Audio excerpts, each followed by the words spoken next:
There's no feeling more intense than starting over. If you deleted your homework the day before it was due, as I have, or if you left your wallet at home and you have to go back after spending an hour in the commute. If you won some money at the casino and then put all your winnings on red but it came up black. If you got your best shirt dry cleaned before a wedding and then immediately dropped food on it. If you won an argument with a friend and then later discovered that they just returned to their original view. Starting over is harder than starting up. If you're not ready for that, like if you've already had a bad day, then what you're about to go through might be too much. Feel free to go away and come back. I'll be here. Alright, thanks for coming with me on this trip. I'll understand if you have to take a break at any point. Just find a safe place to stop and quit the game. Don't worry, I'll save your progress always, even your mistakes. This game is a homage to a free game that came out in 2002 titled Sexy Hiking. The author of that game was Jazuo, a mysterious Czech designer who was known at the time as the father of B games. And B games are rough assemblages of found objects. Designers slap them together very quickly and freely, and they're often too rough and unfriendly to gain much of a following. They're built more for the joy of building them than as polished products. In a certain way, Sexy Hiking is the perfect embodiment of a B game.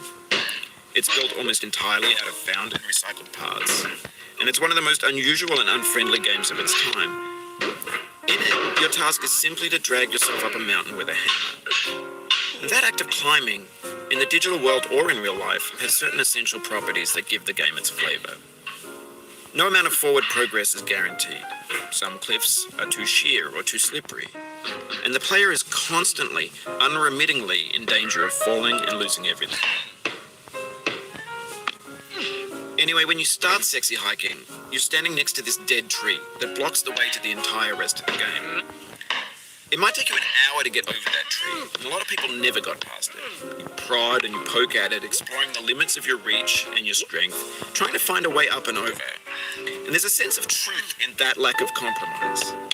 Most obstacles in video game worlds are fake. You can be completely confident in your ability to get through them once you have the correct method or the correct equipment or just by spending enough time. In that sense, every pixelated obstacle in Sexy Hiking is real. The obstacles in Sexy Hiking are unyielding, and that makes the game uniquely frustrating. But I'm not sure Jazuo intended to make a frustrating game. The frustration is just essential to the act of climbing, and it's authentic to the process of building a game about climbing. A funny thing happened to me as I was building this mountain. I'd have an idea for a new obstacle, and I'd build it, test it, and it would usually turn out to be unreasonably hard. But I couldn't bring myself to make it easier. It already felt like my inability to get past the new obstacle was my fault as a player rather than as a builder. Imaginary mountains build themselves from our efforts to climb them, and it's our repeated attempts to reach the summit that turns those mountains into something real. When you're building a video game world, you're building with ideas, and that can be like working with quickset cement. You mold your ideas into a certain shape that can be played with, and in the process of playing with them, they begin to harden and set until they're immutable, like rock. And at that point, you can't change the world. Not without breaking it into pieces and starting fresh with new ideas. For years now, people have been predicting that games would soon be made out of prefabricated objects, bought in a store and assembled into a world. And for the most part, that hasn't happened, because the objects in the stores are trash. I don't mean they look bad or that they're badly made, although a lot of them are. I mean they're trash in the way that food becomes trash as soon as you put it in the sink. Things are made to be consumed and used in a certain context, and once the moment is gone, they transform into garbage. In the context of technology, those moments pass by in seconds. Over time, we've poured more and more refuse into this vast digital landfill that we call the internet. It now vastly outnumbers and outweighs the things that are fresh and untainted and unused. When everything around us is cultural trash, trash becomes the new medium, the lingua franca of the digital age. And you can build culture out of trash, but only trash culture. B games, B movies, B music, B philosophy. Maybe this is what digital culture is.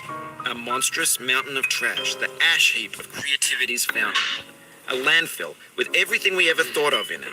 Grand, infinite, and unsorted. There's 3D models of breakfast, Gen X's fanfic novels, scan magazines, green screen Shia LaBeouf, banned stuff scenes on LiveLeak. Facebook's got lifelike bots with unbranded adverts and candid shots of Kanye and Taylor Swift mashups, car crash epic failed GIFs, Russian dashcam vids, discussions of McRibs, discarded, forgotten, unrecycled, muddled, rotten, untitled. Everything's fresh for about 6 seconds, until some newer thing beckons, and we hit refresh. And there's years of persevering, disappearing into the pile, out of style, out of sight. In this context, it's tempting to make friendly content that's gentle, that lets you churn through it but not earn it. Why make something demanding if it just gets piled up in the landfill, filed in with the bland things? When games were new, they wanted a lot from you. Daunting you, taunting you, resetting and delaying you. Players played stoically. Now everyone's turned off by that. They want to burn through it quickly. A quick fix for the fickle, some tricks for the clicks of the feckless. But that's not you, you're an acrobat. You could swallow a baseball bat. Now I know, most likely you're watching this on YouTube or Twitch, while some dude with 10 million views does it for you. Like a baby bird being fed chewed up food. That's culture too.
But on the off chance that you're playing this, what I'm saying is, trash is disposable, but maybe it doesn't have to be approachable. What's the feeling like? Are you stressed? I guess you don't hate it if you got this far. Feeling frustrated? It's underrated.